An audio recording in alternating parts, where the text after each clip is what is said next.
Hello and welcome to Inside Cottonwood. I am your host today, Mayor Tim Elinski, and with me, as usual, is Anne and Damien Browning from Steps to Recovery. I'm thinking about making a little card, like a little punch card, right? Should. For how many times you guys have been in on this program to talk with me. Hey, we love it. Yeah, and after maybe like 10 punches on the card, you get to be a line item in the budget, right, with that? Yeah, that would work great. That would actually work really good. Yeah. No, we're with Anne and Damien today so that we can talk a little bit more about Steps to Recovery and some of the more pressing needs that you have right now with your organization. But before we do, if we could just take a second to introduce the two of you to the public, the viewing public who may not be aware of who you are and what you're doing here in the Verde Valley. So let's start with Anne, if you don't mind. Well, I'm Anne Browning, and we're doing, well, what we have going on is a structured sober living facility. Mm-hmm. And to help further benefit that facility, which actually we have two, almost three right at this moment, but to help benefit that facility, we have our Miracles Happen resale store. We have our eBay to help keep that funding. We also have a warehouse. It's a huge operation, and it takes a lot to do that. Right. Yeah, we're just running to the wire with all of it right now. Okay. Damien, anything to add to that? Yeah, I'm Damien Browning. I'm Executive Director and co-founder of Steps to Recovery Homes, which is a nonprofit organization that my wife and I started. Anne and I started 6 years, August 1st will be 6 years. Yeah. 6 years ago with 3 credit cards for the community to help people. I think we're helping a lot of people. There's over 140 people in the community that are living a good life today and not getting arrested and not neglecting their children and, you know, actually being productive, paying taxes, holding jobs. We have a 42% success rate. One of the things we did was we wanted to figure out how can we maximize the success rate and lower the recidivism rate. So we put a whole bunch of what we learned in our own recovery into what we have our people do. And then it's just kind of grown. I mean, it's evolved into something that we continue to put more and more into it, you know, and it helps. The more we put in, the more people are successful. You know, it's a good program. Yeah. You know, we just purchased, we got a loan from the USDA, so we just got our first facility. So that's going to be our own. Okay. It's a 4-plex for the men. We're looking at, you know, some other options to maybe purchase a women's house and maybe our own storefront. Okay. So, now you say you do structured sober living, but you do a lot more than that in our community, at least from my perspective. A lot of your folks go through, you know, a program, right, to help them. It's not just a halfway house; it's an actual program. Right. So we have life coaching. They have to tell us. They're very accountable for where they're going. They have to. There's a bunch of stuff they're doing. There's a job development program that we put together. So 98% come in with no money, and now for the first 2 to 8 weeks, they can work for their stay there. Up to 7, you know, we do 17.5 hours a week or whatever. And then when they're not working, we're helping them build resumes. We're working with NACOG and Job Connection and other things to help them be successful. So I think in week 4 or 5, they go out and start looking for a job, and we give them clothes to do that. They're already done mock interviews. They go out and they have a workable resume, and they're ready to get a job that's actually a good job, you know, one that they want. And your job placement, how successful is that program?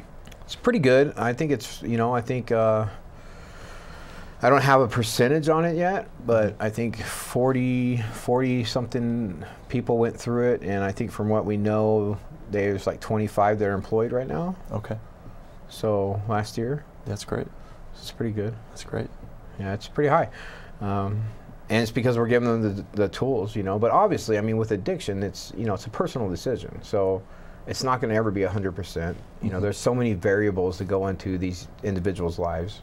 Right. You know, they have to deal with stressors and trauma and just a lot of stuff. That's why we do things like Erase the Stigma. We just had our Erase the Stigma Day, and we try to inform the community on what addiction and mental health is and kind of what goes into the actual recovery process. Right. You know, so there's some kind of understanding. I mean, you know, addiction, we'll talk about it again and again. Addiction is the #1 crisis in America, right? We got, I mean, they say 195 people a day are dying of opioid overdose in our country. Right. And that's not talking about alcohol-related deaths or meth or neglecting your children or losing your job or somebody beating their wife or stealing or getting locked up in jail, or there's so much, you know. So Sure. Yeah, dying's one thing, but certainly there's a lot more impact beyond just losing a life. Huge impact, and it hits families, it hits our schools, it hits taxpayers. I mean, so somebody has to do it, and our thing is like, you know, you can't just have a place for these people to stay. You have to give them tools. You have to build them up. You have to empower them, right? And one of the good things I'll talk about really quick is the sober living bill. You know, Arizona just passed the sober living bill. Right. So that's really cool. We were kind of helping with the process of that, and it's going to make any kind of halfway house or sober living facility get a sober living licensure through the Department of Health. You were weren't you on a task force that looked into that whole thing? Well, I was on part of it. Okay. Yeah, so just a piece of it to get it started, and Okay. because you know, that's one of my things. I really want a safe place. You know, if we really want to make a difference in somebody's life and in our community, you can't just throw them in a house. Right. And you know, not have a clean house, not give them tools. I mean, there has to be, not give them structure, not hold them accountable. You know, there has to be some of that stuff happening. So we're pretty excited about that. You know, but that's, you know, now I got to go come up with a whole nother $3,200 just to get that licensure. Right. But our standards are already up. Our standards are higher than what they're asking. So Okay. we're happy about that. That's great. Now you just touched on it briefly, but it's your Erase the Stigma event. I believe is this the 4th or 5th year you've? It was the 4th. It was last weekend. Okay, it was last weekend. So that's another way that I think you add a lot of value to our communities by putting that event on. So can you just talk about a little bit about the history of that event and why it was important to you to bring that to Cottonwood? Well, it was in my mind. I wanted something. I wanted not just a recovery event, not for just people in recovery, but something for the family, something for the community, something for, you know, so when, because the things happen, and you have an individual that hits a crisis, and the person around them doesn't really know what to do about it. So there's a lot of fear there. So what happens is, with the fear is they kind of push it away. You know, they're scared of it. And what that does is it isolates the situation and makes that crisis stronger for that individual.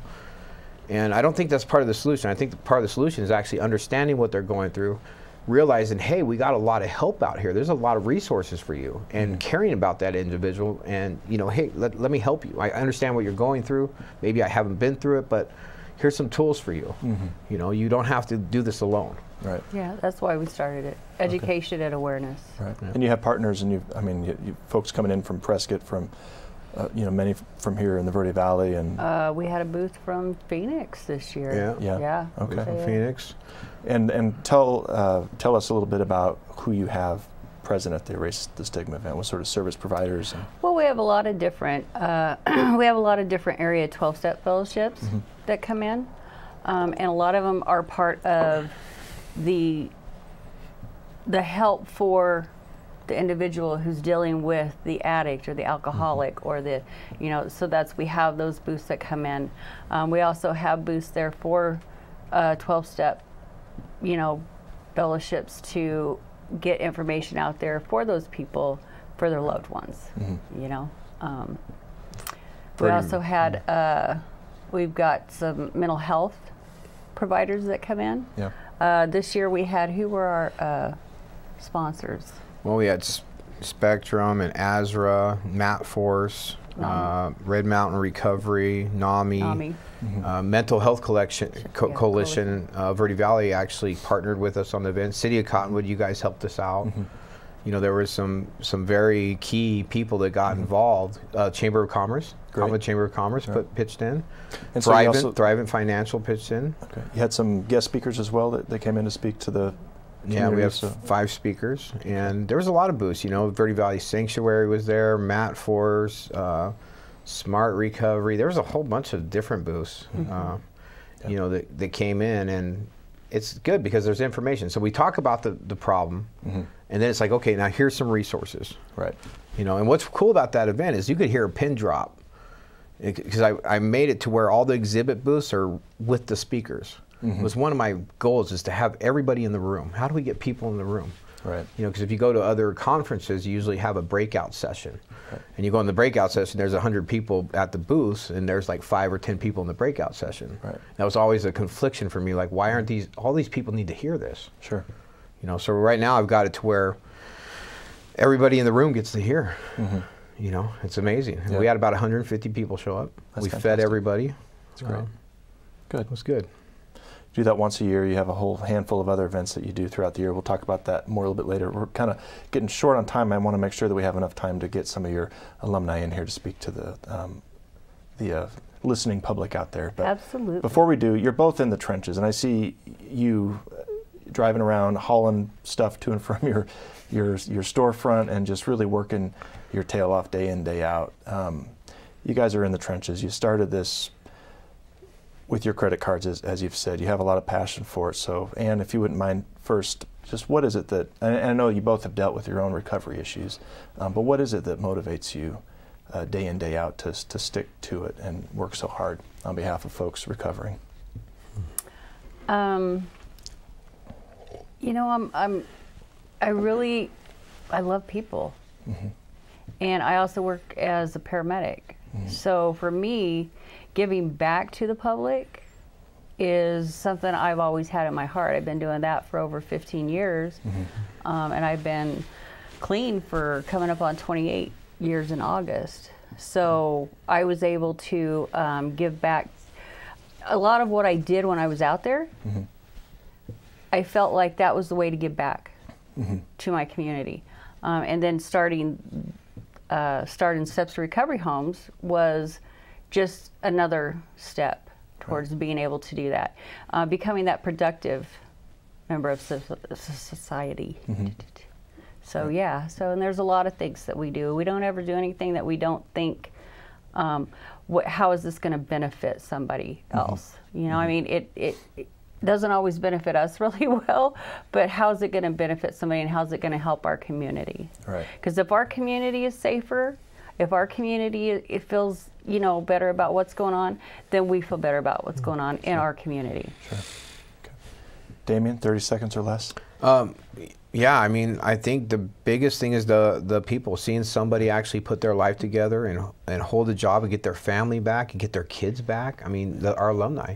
Because I'm telling you, we are overwhelmed. We are very we're overwhelmed. It's a lot of work. It's a lot of work. A lot of variables go into this. There's a lot of work. There's a lot of darkness. But when you see somebody, like we're going to come in and they have their life together and they're smiling, mm-hmm. especially when you see them when they're coming in and they're broken up, right. That matters. Yeah.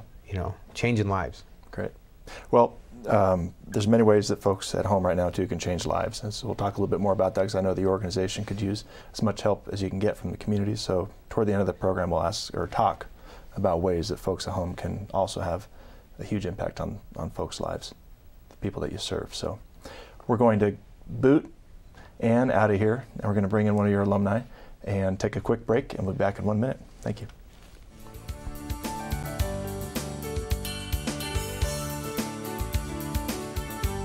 This is Bruce Morrow, Transportation Manager for Cottonwood Area Transit. Remember, we cover the entire Verde Valley and Sedona. Cottonwood Area Transit has you covered wherever you want to ride in the Verde Valley, all day, every day. Take Cottonwood Area Transit through Clarkdale, Verde Village, and from 26 locations in Cottonwood. With Verde Links, it's a quick and easy trip to Sedona every day. Don't forget our connectors to Camp Verde. Visit cottonwoodaz.gov for Cottonwood Area Transit and take a seat. Let's go ride. Do you feel like people are avoiding you? Don't be a dreaded spreader. Protect yourself and those around you from flu. Here's 3 things you should do. Get a flu vaccine each year. Take everyday preventive actions to stop the spread of germs, like covering coughs and sneezes and washing your hands, and stay home if you're sick. If you do get the flu, contact a healthcare professional right away and take flu antivirals if prescribed. Don't be a dreaded spreader.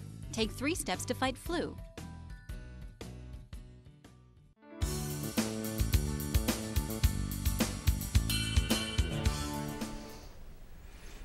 Welcome back to Inside Cottonwood. I'm your host today, Mayor Tim Elinski. With me is Damien Browning from Steps to Recovery, and Andrew, who is an alumni from Steps to Recovery. So tell us, Andrew, what that means to be an alumni. Alumni, well, first of all, my name's Andrew Novak. Alumni means that I completed the program and have been reintroduced to society.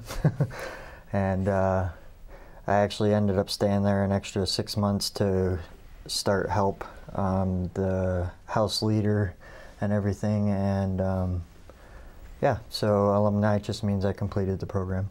Great. Can you tell us a little bit about how you wound up at the doorstep of Steps to Recovery? That's a long story, but to put it short, drug addiction had brought me to my knees, brought my family to their knees, brought in basically the society that I lived in to its knees, and I was facing prison time, and I was trying to go hitchhike back down to Glendale to run from some charges, and my mom and my stepdad ended up coming up, and they were like, they had ended up talking to some codependency therapists, and they said the best thing you can do for your son is nothing at all.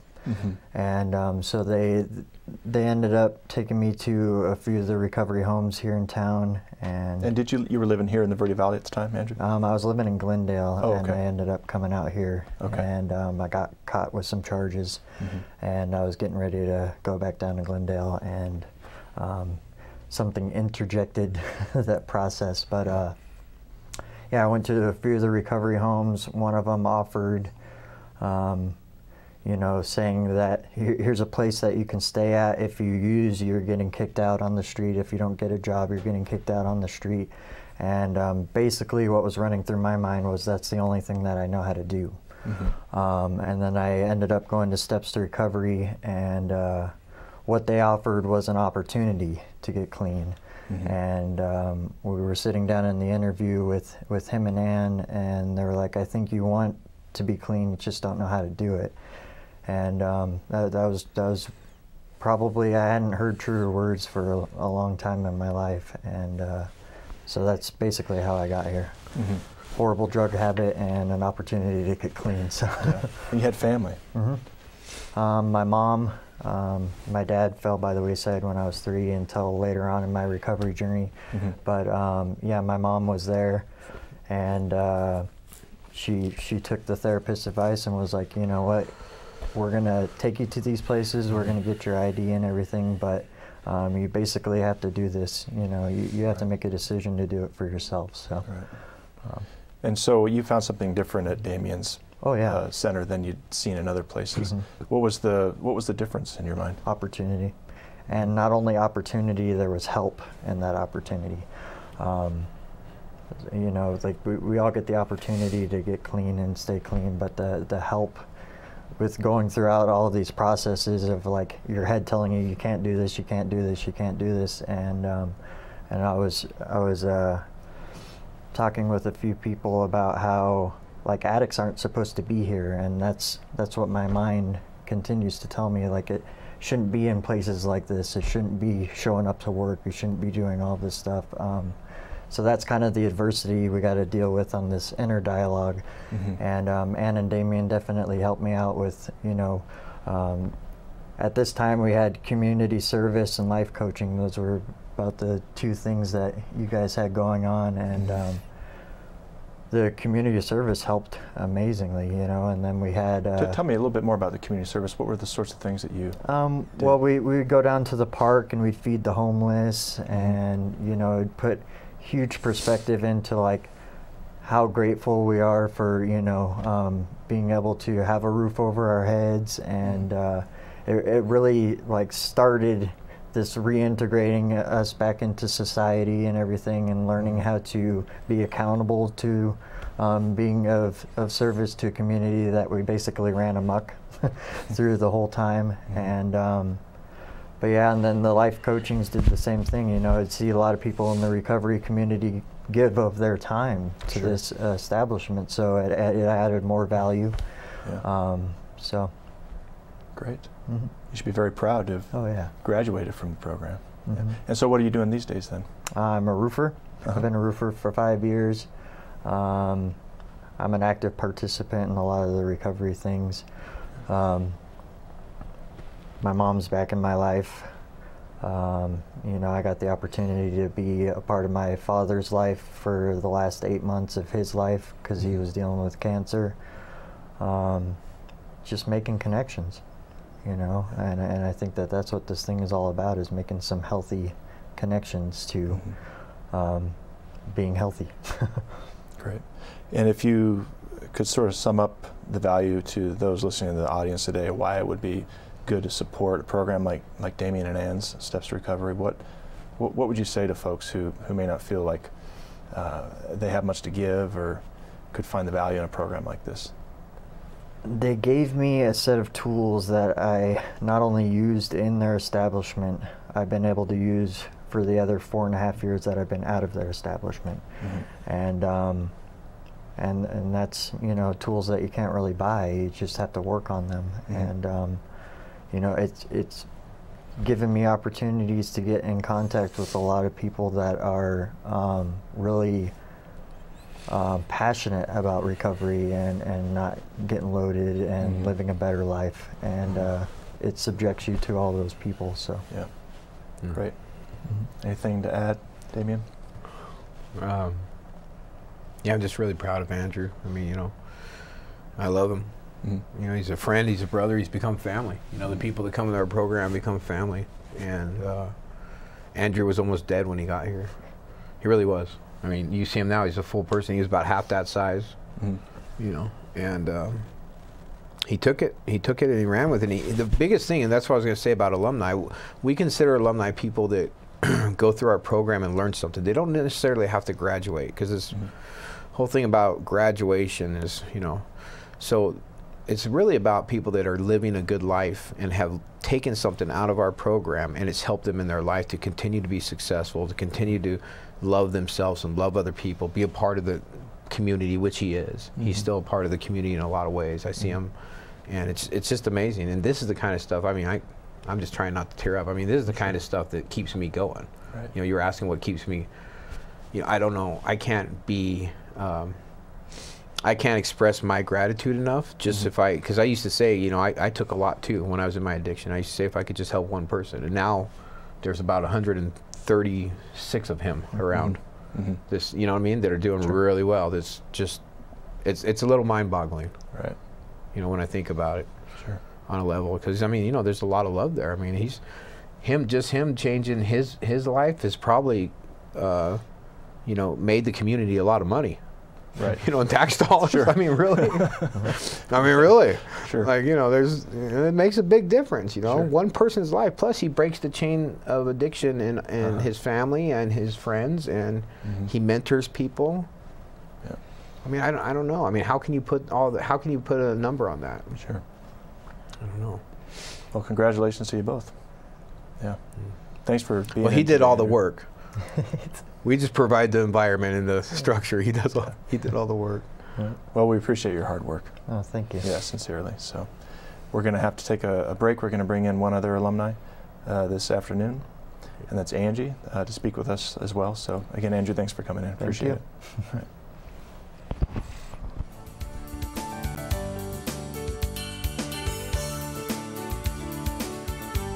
This is Bruce Morrow, Transportation Manager for Cottonwood Area Transit. Remember, we cover the entire Verde Valley and Sedona. Cottonwood Area Transit has you covered wherever you want to ride in the Verde Valley, all day, every day. Take Cottonwood Area Transit through Clarkdale, Verde Village, and from 26 locations in Cottonwood. With Verde Links, it's a quick and easy trip to Sedona every day. Don't forget our connectors to Camp Verde. Visit cottonwoodaz.gov for Cottonwood Area Transit and take a seat. Let's go ride. Do you feel like people are avoiding you? Don't be a dreaded spreader. Protect yourself and those around you from flu. Here's 3 things you should do. Get a flu vaccine each year.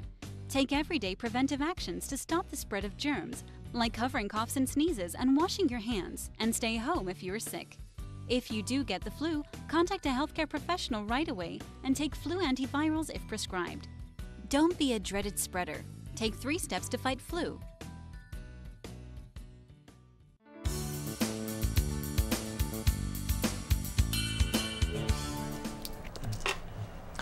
Welcome back to Inside Cottonwood. I'm your host, Mayor Tim Elinski. With me is Damien Browning with Steps to Recovery Homes, co-founder, and running that program now for about six years this August, correct? August 1st will be 6 years. 6 years, great. Mm-hmm. And it's helped out over 136. Well, we've had a lot more than that. There's been almost 400 people in the program, but we have about 140 people that are living really good out of their addiction.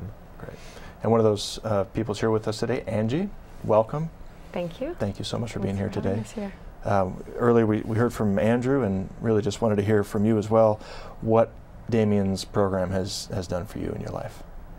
If you could just give us a little background on Sure, absolutely. who you are and how you came to be at the threshold of Steps to Recovery Homes. So I wanted to mention that I've been to inpatient rehab a couple times, and then I got out and I went home and back into regular life, and I wasn't prepared for it. It was sort of like a little 30-day escape. So with me, this last, I've tried different times in my life to get sober, and it's just been tough. That on top of that, I was dealing with some medication issues. I got very depressed with my drinking. Just brought my life just to a shambles. I mean, everything fell apart. So I was just lost and lost a lot of hope, and everybody was, in my life, my family and everyone were just kind of done. So I ended up here, just sort of, I always say I just kind of woke up here and in their home. And one of the really good things for me is that I was prescribed a lot of medications. I was on like 23 different medications in 6 months. So when I showed up, I mean, I couldn't even put a sentence together. I mean, it was awful. If you saw me a year ago, you wouldn't even know I was the same person. It was really bad, and I had to get off a lot of my medications to go into their program, which was just a blessing unto itself. Now I'm only have a few medications that I take, so that for me is a huge thing, because I took medication for a long time, and things that I now see that I didn't actually need. And for me, it was I just want to say it was tough. It was a tough program.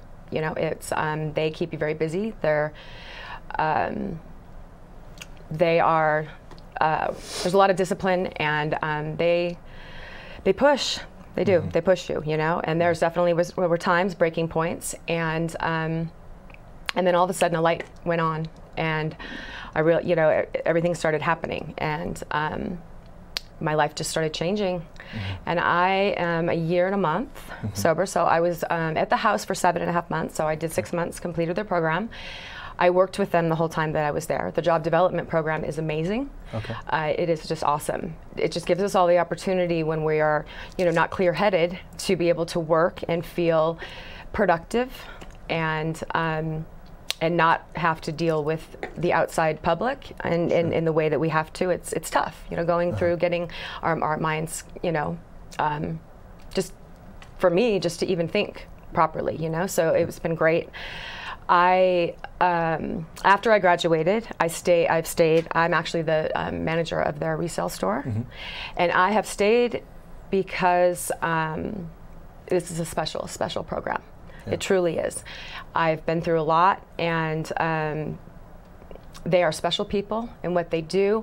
The difference here is that the motivation, what's behind what they do, is just it really truly is to help people, and it's amazing.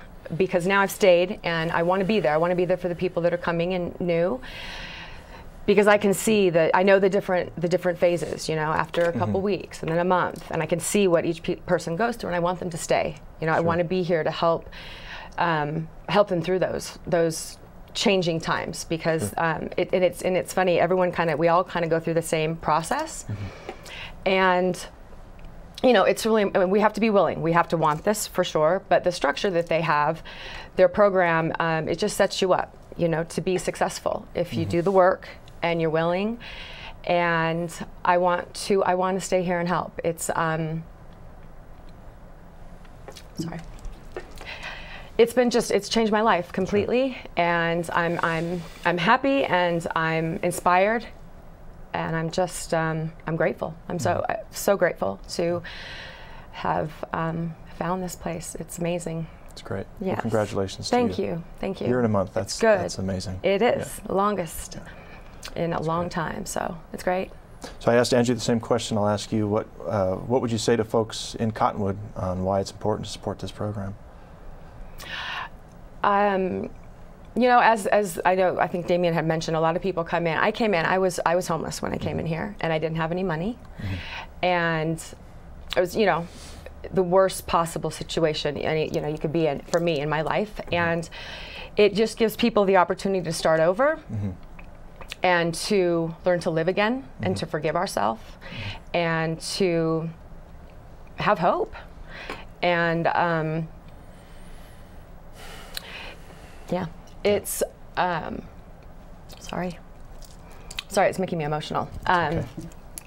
It's important because it is the way that the program is structured. It's set up to I'm so sorry.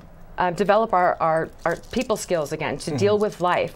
You know, in there we deal with learning to change our behavior patterns. Really is the big thing, and it gives us the opportunity to do that, because going through the program, it's not like you're locked in a facility.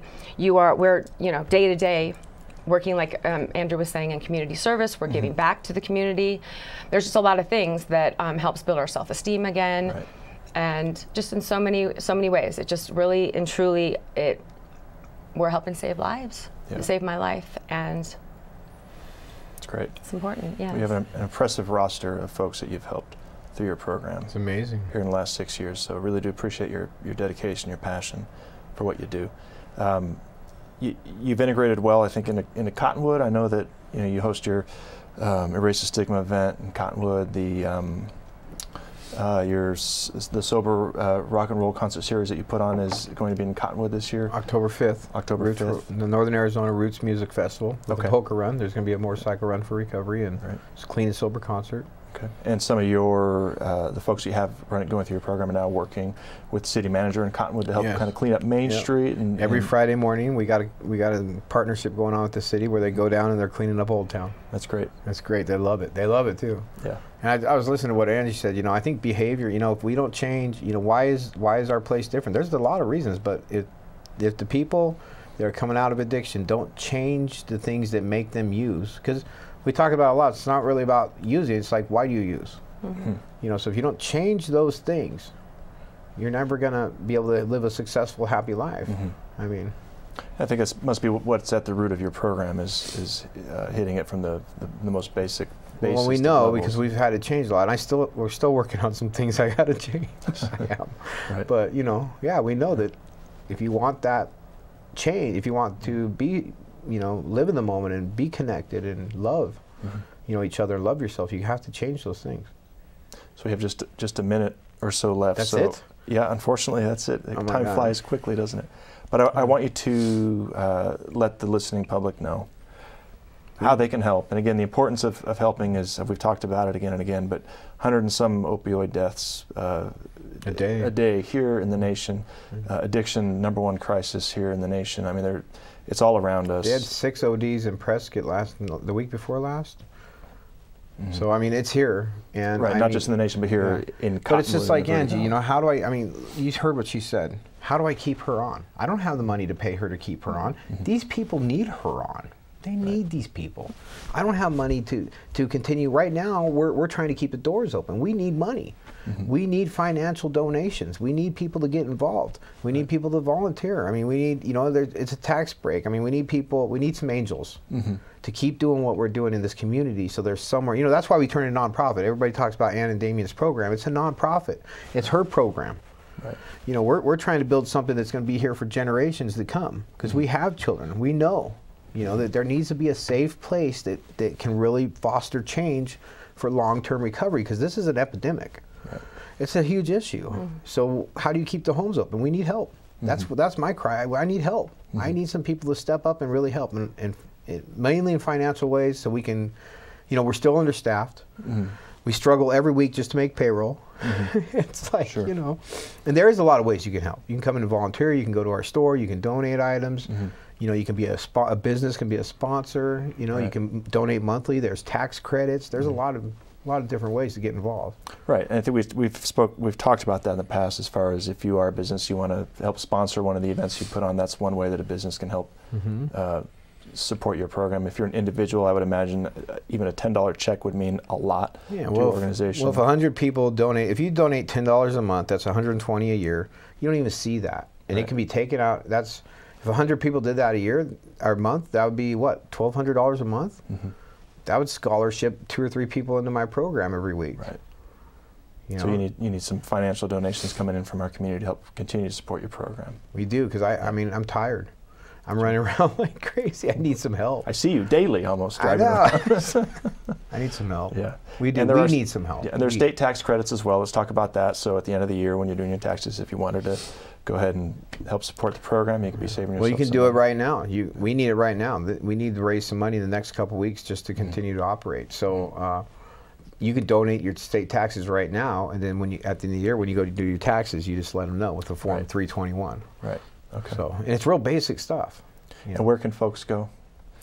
Well, just to learn more information or to contact you if they don't want to make a donation. Yeah, they can call us at 928-649-0077. They can go to stepstorecoveryhomes.org, our website, or they can come over to Miracles Happen, our office, which is at 516 East State Route 89A, Suite 108 and 113, Cottonwood, Arizona, on the corner of 89A and 6th Street in the old Clemenceau Plaza, next to Vinny's Pizzeria. Right. Very good. So there's a lot of ways, man. We need some help. Okay. And I appreciate you having us on here. Damien, it's always my pleasure to have you on. I wish I could have all my, I mean, just imagine the love. Yeah. You know, she can change so many, she changes lives. Her energy, you know. Well, thanks to you both and congratulations. Thank you. Yeah. Yeah. I do appreciate you coming in. I hope that we can gather some more support from our community through this program, and please spread the word, everyone listening at home, and help Damien and Anne and all the alumni that he's helped change and turn their lives around, help them keep this program going. Yeah. Thank you. Yeah, thank you so much for having us here. Yeah, you bet. Okay, that concludes our Inside Cottonwood for today, and thanks again for joining us. Take care.